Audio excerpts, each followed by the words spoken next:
Welcome to the Bible Feed podcast, a place for conversations about the Bible and faith in the modern world, where ordinary people come together to help each other understand the Bible better. Let's get started.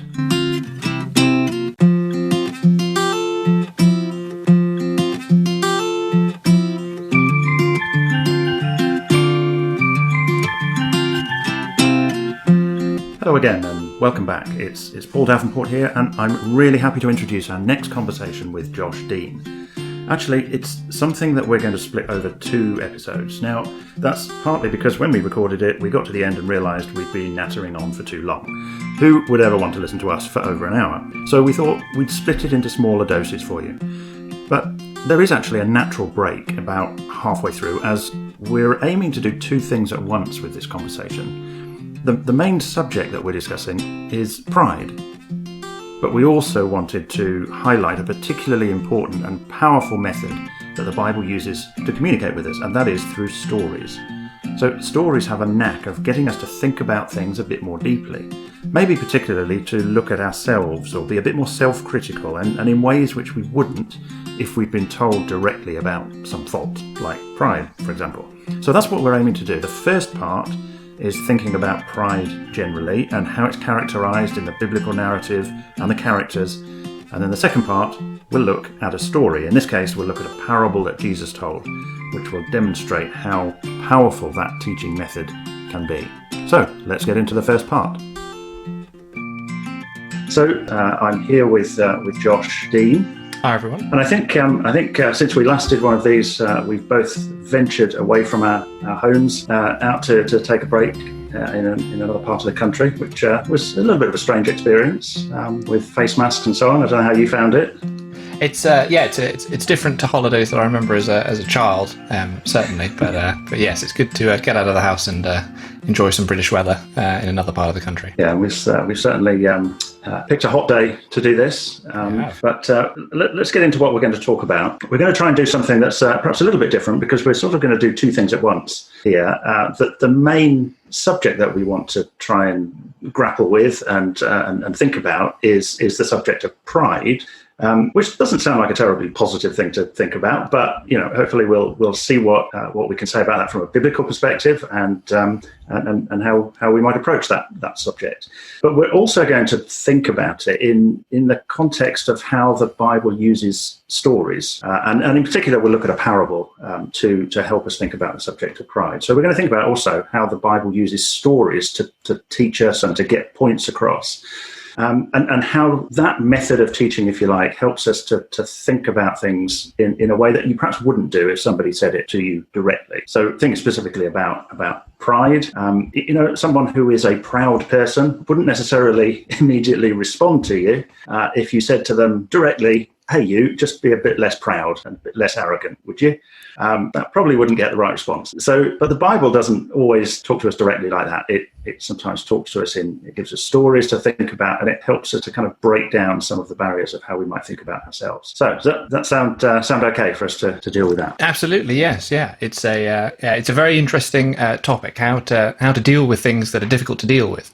I suppose so. Yes, yeah. It's a great one to think about today. Yeah. So I'll start by putting you on the spot, Josh. Are you a proud man? Well, I'm a proud left-hander. I'm a proud but rather poor basketball player, I suppose. There's a few things that I'm somewhat proud of. My stir-fried rice is all right. I've been working on that since being in lockdown. And I suppose, yes, there are definitely times when I could look back and I can think, oh, that was a terribly arrogant or proud thing to say or to have done when faced with these things. But it's a hard thing to sort of say, yes, I am a proud person with a sort of a straight face in a sense. And as you rightly say, it's a very difficult thing if someone was to say to you, "Hey, stop being proud," to sort of instantly flick a switch. It's like when someone's incredibly angry, just yelling "calm down" at them sort of never works, but you still want to say "calm down" because you feel as though you should say something.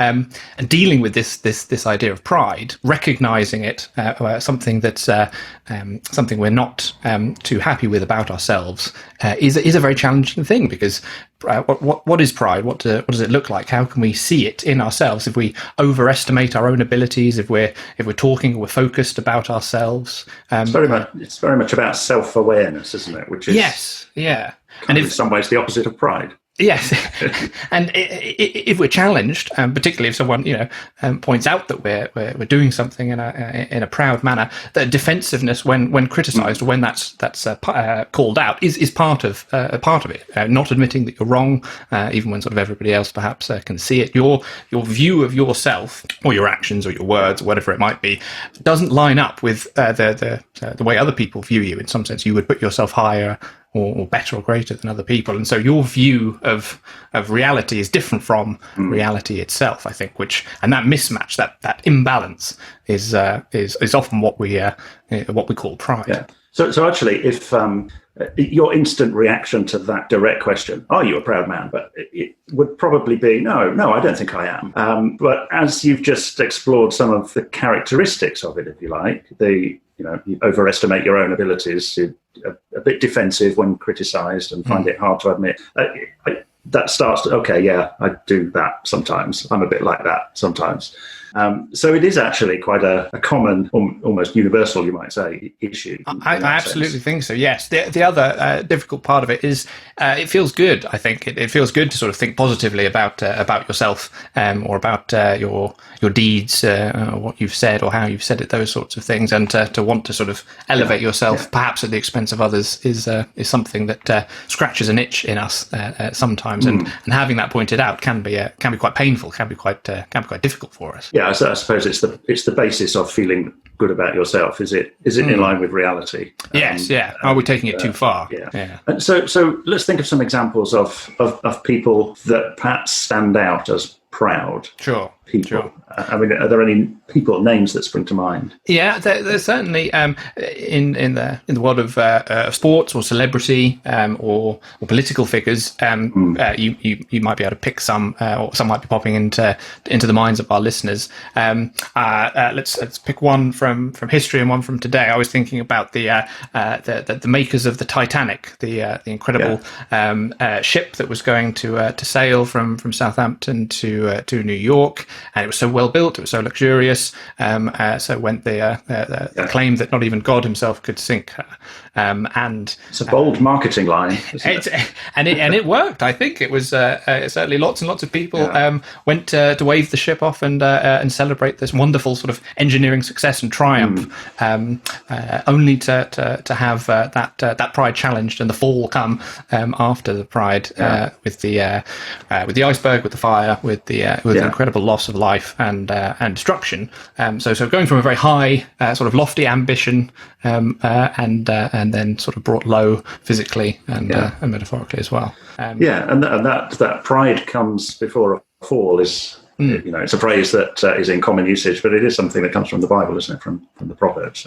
That's absolutely right. Yeah, I mean, you might Donald Trump, I suppose, is another someone who springs to mind, and maybe has a view of himself that is not in line with the way others view him. It would be so, yes, yeah. The erection of the gigantic towers, the Golden Trump Hotel in Las Vegas, with his sort of name emblazoned on the top of it, a big sort of visual symbol of how perhaps of his view of himself, and again that difficulty with having people contradict or challenge or perhaps nitpick in his estimation his words or his policies or something someone in his family has done, something like that seems to be a very difficult thing at times in the press briefings and things like that for him to deal with. So what do you think about Kanye West? Kanye, a fascinating example. Clearly, he has sold millions and millions of records. He, unlike so many others, sort of stands out in that, you can just say his first name and everyone knows who you're talking about. That's something perhaps to be proud of in some senses. But then there's also at times even the heights within the music industry, for example. Let's just focus on that. He seems to sort of put himself above and beyond almost anyone else who is making music like his or unlike his at times. There's this extraordinary thing recently where he launched, I'm not quite sure that's the right word, he launched his presidential campaign. Yes, and went rambling on in a speech. There's probably a variety of reasons, possibly good and bad, for why that happened. But certainly, I suppose at the base level, you could say, well, because I've had such success in the music and perhaps fashion industries, well, then that legitimizes me to go into and venture into the political world with great success. Yeah, but I saw a few comments after that event that actually expressed concern for his mental health. Absolutely, yeah. And so, and the reason I kind of raise him as an example is that it's perhaps not always as simple as it might seem. And these figures that are in the public eye may appear to be proud, arrogant, self-assured, whatever, and make bold claims about themselves and their abilities. But there's something a bit more complicated going on underneath in many cases, I suspect. I'm sure that's absolutely right. Whatever it may or may not be, I think if it's contributing to this idea that such person's view of reality is somehow distorted or influenced by their previous successes or whatever it might be, so that then their view of themselves is unrealistic, that can manifest itself in prideful actions or speech or whatever it might be. Yes, yeah. So there's a couple of things from thinking about what pride is, how to recognize it, and thinking of some of those examples. There's some themes that seem to emerge. One is, the examples we give tend to be people who are in the public eye, definitely, and in positions of power and influence. All the examples, I don't know what the board of the White Star Line was made up of, but I think all the examples are male. Yes. So far, yes, I don't know about the full board there, but certainly, yes, yeah. If we think about the captain and the marketing. And that White Star Line example is a particularly good one for the way we'll develop this conversation, because it was a challenge to God, if you like. This ship, not even God can sink it, was the claim. So we've spoken a bit negatively about pride. That's true. Yes. What are the other positive aspects? Yeah. I think we've sort of spoken about the excesses of pride, and I think there's definitely the other sort of terminology or phraseology that you don't be familiar with is just you're proud of your son's achievements, for example, at the spelling test, or you're proud of your daughter's win in the sports championship, whatever it might be, or perhaps taking pride in work that you have done. So the pride of a good day's work, or the completion of a challenging task, or something like that. So taking some dignity or some pride in your labours, whatever they might be. To an extent, I suppose it's a sort of a moderation thing. If you're elevating others and you're seeing the good work that they have done and recognising that as admirable, and it instills in you a sense of pride, that I suppose would be the positive side of pride. Something that's within measure and within reason, and doesn't distort your view of reality or I suppose the recipient's view of reality either. Yeah. So the being proud of having done a good piece of work. There's some attachment to reality in that feeling. Yes. And being proud of what somebody else has achieved is not the same. It's not quite the same thing as self-pride. No. That we've been kind of thinking about as slightly detached from the reality of things.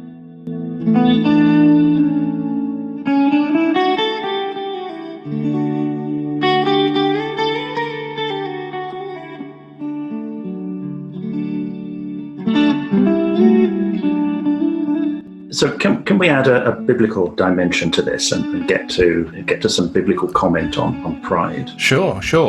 We're going to look later at a parable that deals with pride in a sort of an extended way. But let's look at some sort of direct sections. For example, this is a small section from 1 Peter, a letter written to believers in the first century.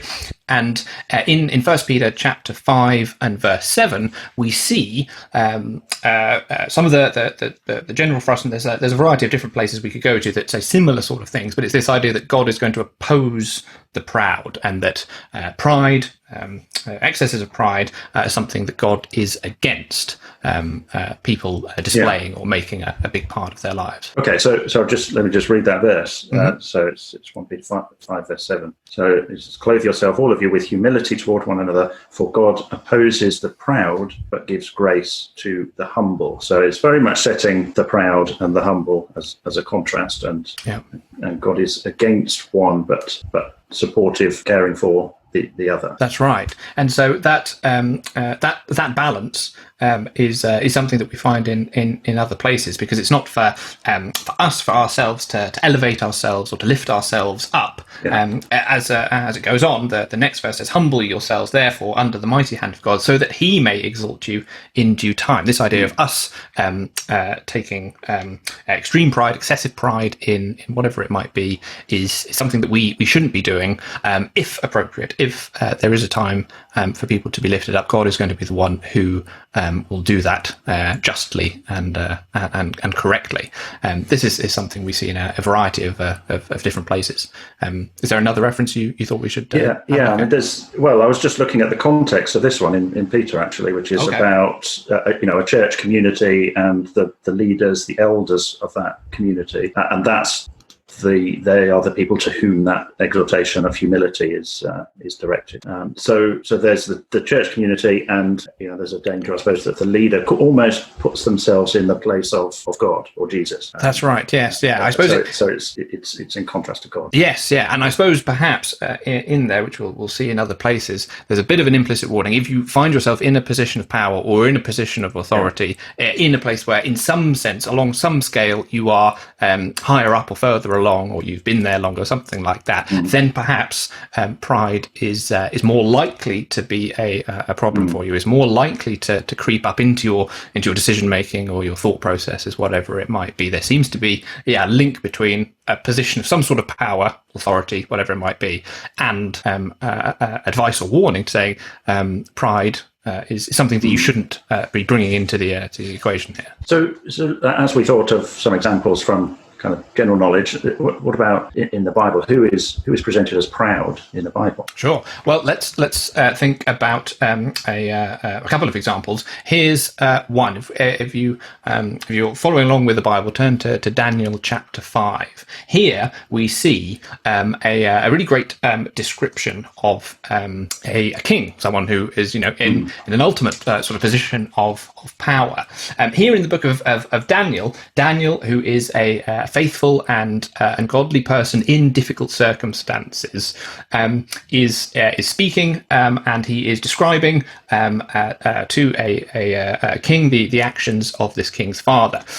We won't go too deep into the context. We'll just look at the sort of the language and the description that's used. I'm looking here at Daniel chapter 5 and verse 18, sort of going in through to verse 20 here, because in this section Daniel is talking about a king called Nebuchadnezzar, and in verse 18 Daniel says this: "O king, the Most High God gave your father Nebuchadnezzar kingship, greatness, glory, and majesty." So all these great, powerful, good things. Verse 19, "And because of the greatness that he gave him, all peoples, nations, and languages trembled and feared before him. He killed those he wanted to kill, kept alive those he wanted to keep alive, honored those he wanted to honor, and degraded those he wanted to degrade. But when his heart was lifted up and his spirit was hardened, so that he acted proudly, he was deposed from his kingly throne, and his glory was stripped from him." So you have there in this description of this king quite a few of the themes that we've been talking about, sort of all bundled up together. This idea of the Bible uses this language in verse 20 there. His heart was lifted up as a sort of a descriptor of this prideful thinking, this mismatch between his perception of reality and reality itself. So he acts proudly, and from this great height, this kingly throne upon which he was sat, he's cast down, and it's very much associated with power, isn't it? Yes, absolutely. Almost ultimate power. He's got the lives of other people in his hand. He does, yes. And, Who he keeps alive, he keeps alive. Who he kills, and so on. Yeah. So it's a great fall from high to low, and pride here is being set up as part of the equation that begins the toppling of someone who had all this power and all this control. And you would see, that king, that emperor of Babylon sort of figure in the biblical narrative is very much set against the people of God and the faithful. Exactly right. Yes. And so he's very much painted in that light. So he's one of the bad guys, if you like, in the biblical narrative. But that issue of pride doesn't just appear in the bad guys. That's right. Yes. So there are other people who similarly will find themselves challenged and aren't. Yes, we wouldn't definitely classify them in terms of how the biblical writers portray them as one of the bad guys. Let's think of Naaman. For example, Moses would be another one who acts pridefully after chapters and chapters of acting incredibly faithfully and incredibly considerately and intelligently. You would say in navigating difficult circumstances. Yeah, and almost Moses is almost in the Old Testament the opposite of Nebuchadnezzar. Exactly right. He's the great prophet, the great example. Yes, and so in some of his interactions and his actions, the striking of the rock to bring forth water, for example, there are some times where the biblical record highlights his pride in the informing of his actions. So just to clarify the event, this is the second time, isn't it, that Moses brings water for the people in the wilderness? That's right. And the record says what about that? So this is the people of Israel have left Egypt, and they are in the wilderness, wandering.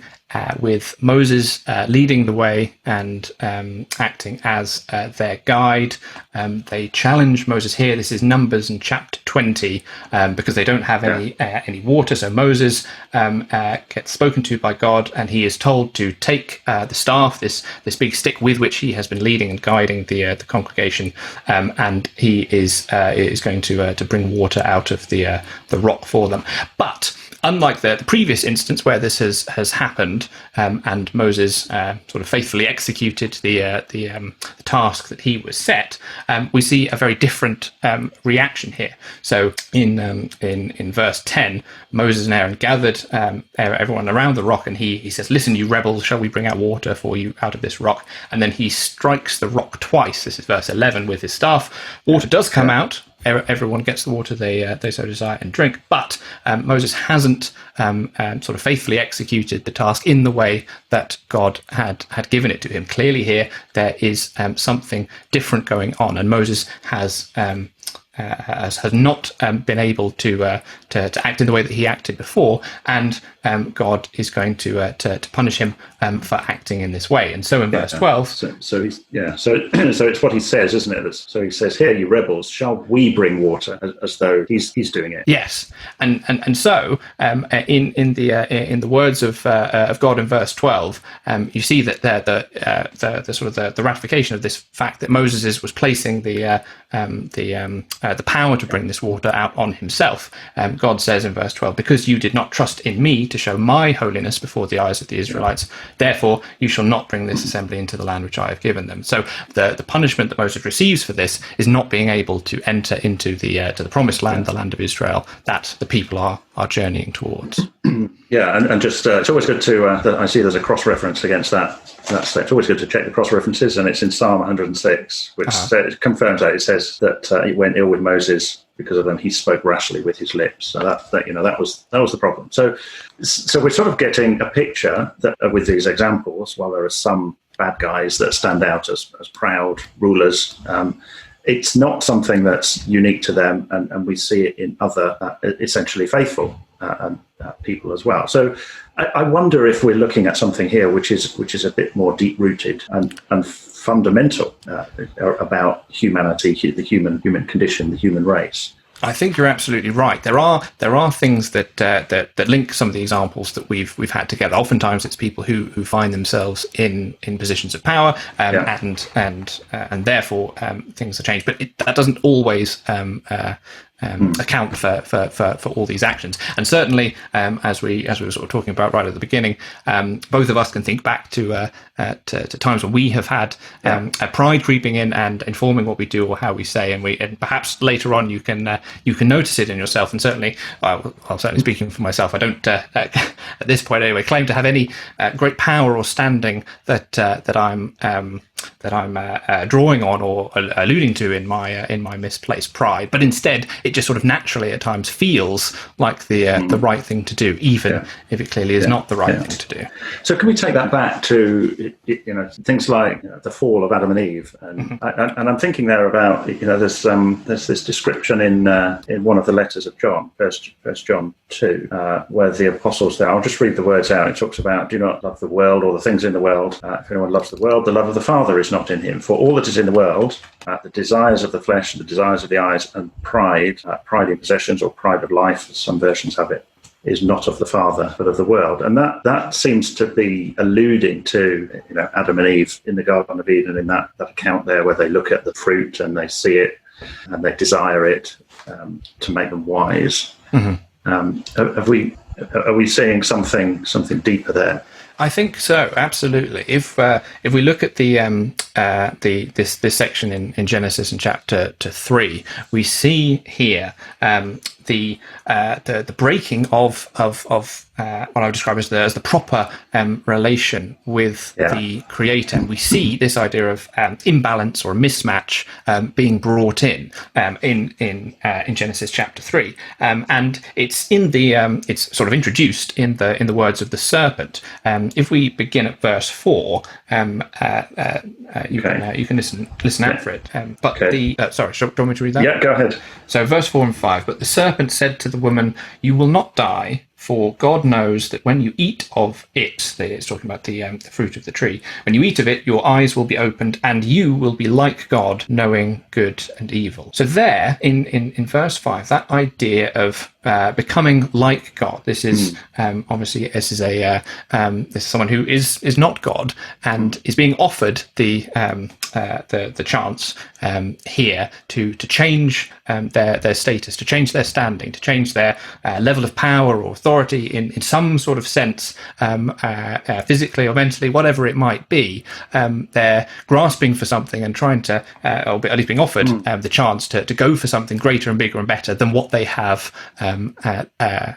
where they are. So it's a sort of, I don't need God, I can be God myself. Well, yes, I suppose you'd also read into that. Yes, a sort of a replacement or an additional thing. Ultimate, prideful. Exactly. And so what happens with this mismatch as you go through the narrative here and see what happens to Adam and Eve later on, what is the result of this attempt to become as God and replace or usurp whatever it might be? Well, we don't see an improvement in the relationship, obviously. Instead, we see this break, this sort of fissure, this difficulty brought in. If we look at verse 9 and 10, this is after the eating of the fruit of the tree. Verse 9, but the Lord God called to the man and said to him, "Where are you?" He said, "I heard the sound of you in the garden, and I was afraid, because I was naked and I hid myself." So we have fear here. We have this division, this hiding, this trying to get away from God. So it's a broken relationship. Absolutely, and the result is certainly not of empowerment and the situation of Adam and Eve improving in what they've done. Instead, it's all these negative things. It's this distance, this break in the relationship.